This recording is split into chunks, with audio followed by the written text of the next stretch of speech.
What is the difference between a sprint retrospective and a project retrospective? Shout out to Zumi Watcher, who is an experienced Scrum Master, who suggested this comparison. This is one of my favorite topics. I love talking about retrospectives. And if you attended Agile International Conference in 2023, you attended my presentation on why retrospectives are important and how anyone can do them. Going down memory lane, remember that Scrum operates in 1, 2, 3, or 4-week iterations, also known as sprints.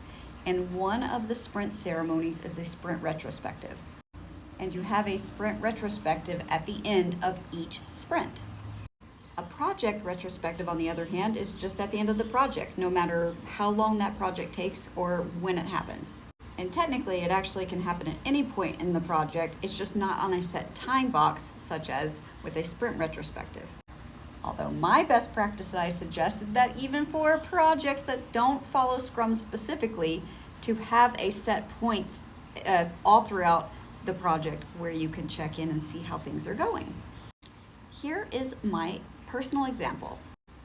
From September of 2024 until January of 2025, I used Scrum to train for my first half marathon in a lovely series in a email newsletter, as well as videos through here called Sprinting to my first half marathon. I practiced 1-week sprints, and I had a retrospective at the end of the week specifically regarding my training, and I used a different retrospective prompt each week. One, to show you how you can use Scrum to manage any goal, as well as to give you all examples on different types of retrospectives.